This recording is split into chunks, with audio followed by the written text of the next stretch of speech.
Hello, I'm Andy Burnham and I'm Labour's Chief Secretary to the Treasury. A couple of weeks ago I asked you to send in questions about the recent comprehensive spending review and pre-budget report. I'm very grateful to all of you that did, and I've got some of those questions now. Jan and Steve posed questions to me about capital gains tax. They asked whether the tax will adversely affect entrepreneurs or small businesses looking to make money from the businesses they have built up.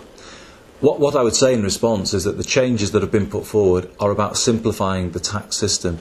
It's long been a call on government that the capital tax gains tax regime is very complicated, particularly for small businesses to understand, with many different levels and also different according to the asset being sold and the time that asset has been held. So this is very much a simplification measure, helping small business perhaps reduce the amount of time they spend on their tax affairs and the money they spend on tax advisors to help them do that. A simple standard rate of 18 pence in the pound we believe is fair, internationally competitive, and will further stimulate the strong economy in which small businesses are based. And I think it's important for me, as the person who looks at the spending side of these considerations, to look at the benefits that the investment that comes from taxation provides for small businesses. And in this pre-budget report and comprehensive spending review, we've made lots of investment in science, in the skills base, in the high quality transport the country needs. So all of this needs to be seen in the round, and overall we think it's the right package for the country's future. Bob Vance asked whether it's time for more education about tax matters and giving people more information about how their tax is being spent, particularly council tax, which he says is often an issue that comes up on the doorstep while out canvassing.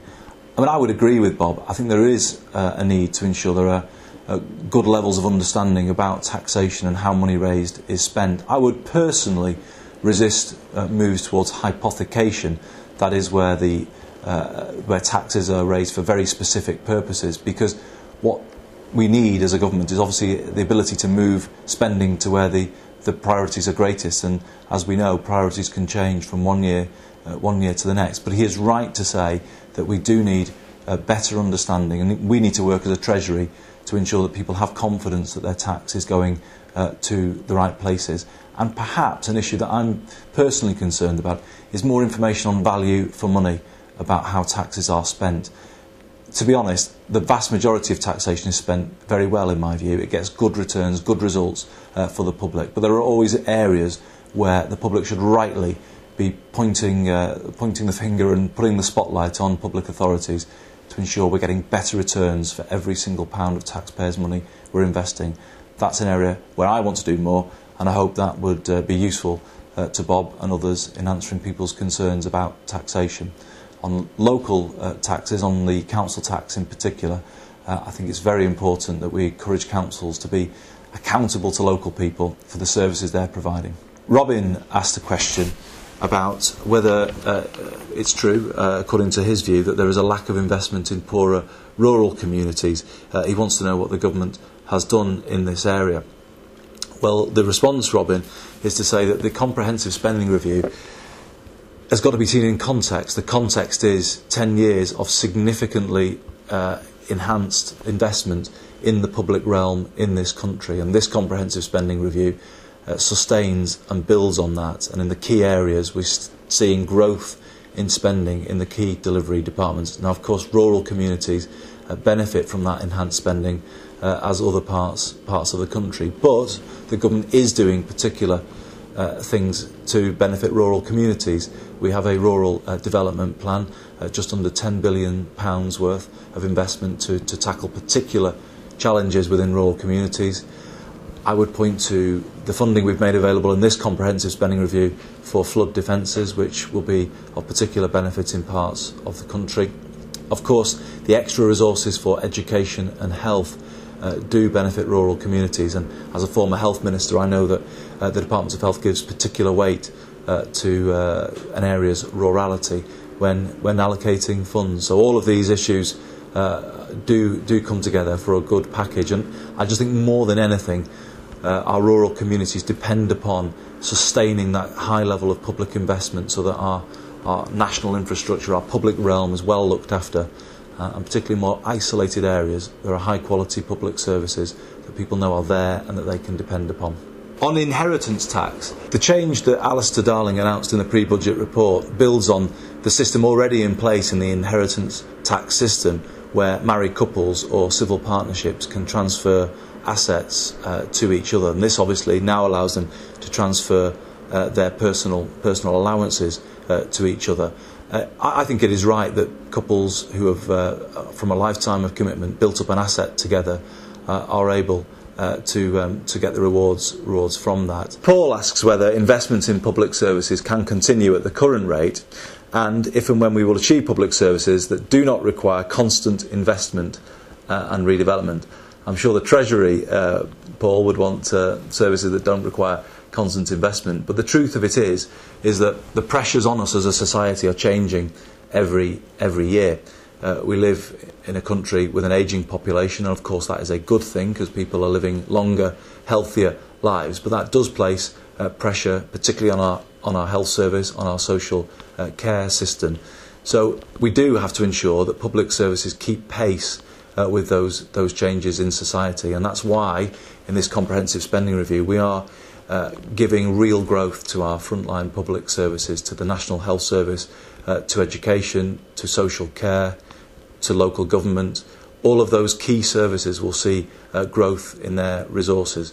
But overall, we're taking decisions that are affordable to the country, so we are not creating a black hole in the finances where we're giving bigger increases than can be afforded at this particular point in time. And also, we're making a much bigger requirement of public services to deliver value for money to the taxpayer. In the last spending review, we had a target of £20 billion worth of what we call cashable savings. They are savings that can be taken out of the spending plans within the 3 years of the spending review and released back into crucial services that we all want to see improved. And in this time round, we have a bigger target. We want to see at least £30 billion of such money taken out of wasteful or ineffective spending and redirected to the areas that matter most to all of us. So that's the right way to proceed, continuing the growth, continuing the investment in public services, but at the same time making a bigger ask of those public bodies to get more money, more value for every pound of taxpayers' money. One thing we have done in this spending review is significantly increase our commitment to international development to get us much further along the line towards our commitment to reach 0.7% of GDP in overseas aid. And I think that's a decision that the whole country can feel a sense of pride in, given that there was a national campaign to make poverty history and the country came together to say, as a society, we need to do more in this area. This comprehensive spending review significantly increases the resources that we're putting in through the tax system, and I hope that's something that people feel proud about and feel that's something we can and should be doing as a country, as one of the richest countries on earth. Trevor asks how the UK economy can stay strong in a climate where other world economies are struggling in certain areas.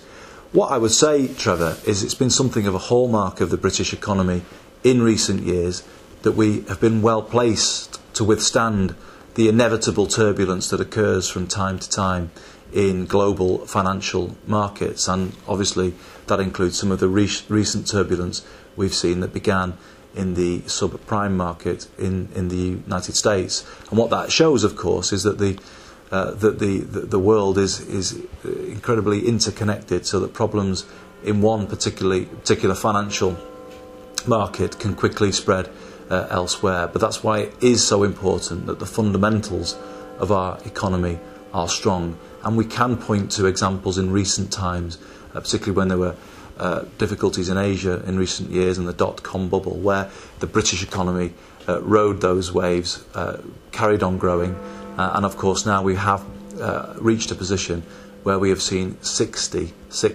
consecutive quarters of growth in the British economy. And this year it's been confirmed that the British economy is expected to be the fastest growing economy in the G7. So we've got a good deal to feel happy about, but at the same time there can't be any complacency at all. It's true that in the pre-budget report our growth forecasts were revised downwards next year on the back of concerns about turbulence in financial markets, but people needn't be alarmed about that. That's a sensible and a prudent thing to do on the back of those changes. It shows that the economy, though, will return to its main levels of growth in a couple of years' time, and again that we'll be well placed to withstand those shocks to the system, given that we have low interest rates historically, low inflation, very, very high levels of employment. On course, we hope to get into that goal of full employment. All of this puts the British economy in a fundamentally sound and strong position, and I think we can look forward to the future with a good deal of confidence. Michael asks a somewhat provocative question about stealing Tory ideas and wants to know what the government thinks about the Tories' calculations. Well, Michael, I can say that they don't have many ideas that I want to steal. What I see when I look at them is a rather large black hole at the centre of those plans, which means that the tax commitments that they've made, the public spending commitments that they've made, at present, I'm afraid, do not add up, leaving a hole in the plans, meaning that borrowing would have to rise, taxes would have to rise, or public spending would have to be cut. It's our estimation that that hole is of something of the order of £6 billion. Now that creates risk in the economy, and it's that level of risk that people remember from the Tories in years gone by, and they simply do not want to return to. What we have shown as a government, I believe, is that we can be trusted to get these matters right, to make the tough decisions, but crucially to be certain that our plans add up and they are affordable. On inheritance tax specifically, there is a very big difference between what the Conservatives have proposed and what Labour put forward at the pre-budget report. Labour has proposed a doubling of the threshold, essentially, whereby married couples and civil partnerships can transfer allowances, giving a maximum allowance in the first instance of £600,000.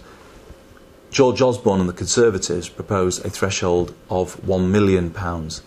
Now, what would that mean in practice? It means that the Tories are proposing to spend around at least £1 billion on a very small number of people, on a very few, whereas what Alistair put forward in contrast is to make those funds available, some £2 billion worth, of investment in public services, in our schools and in our hospitals. Now that is a straightforward difference, a straightforward choice between what Labour sees as the fair thing to do, what the Tories are putting forward as their preferred proposal. So it's one of those issues that it's good to look at the detail and see where the differences are. We think we've made the right decision that's fair to all, that's fair to families who've built up an asset over the years, that have seen the value of that asset rise as property prices have risen, and also fair to people who've seen their homes come into the reach of inheritance tax that perhaps in the past never would have been near it. We think it's fair to them, but also fair to all of us as users of public services, so that we continue to invest in our public services. We don't think it's fair to carry on giving those benefits to a very small number of people. It comes down to it, a choice between a government for the many, not the few, which is what Labour offers, and a Tory alternative that is still very much focused on the best interests of the few. And people who say there are no dividing lines in politics, well, there's a very big one. Thanks very much for watching this and for taking part and sending in your questions. I hope you found those answers helpful and informative. Overall, what I would say about the decisions Labour has taken in this package are that they are the right decisions for the country at this particular moment in time.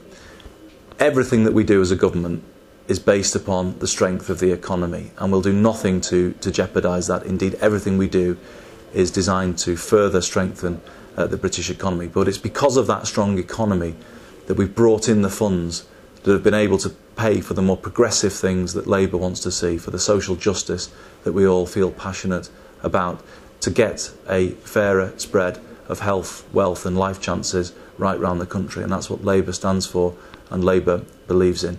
And I think the decisions we've taken on the back of this spending review will further make Britain a fair country. It will also make Britain a country where people truly are able to meet their aspirations, and where we give the help and support to people where it's most needed. So that's the course the government has set out. I look forward to continue taking part in further discussion and debate with you about those decisions that we are taking. Thank you.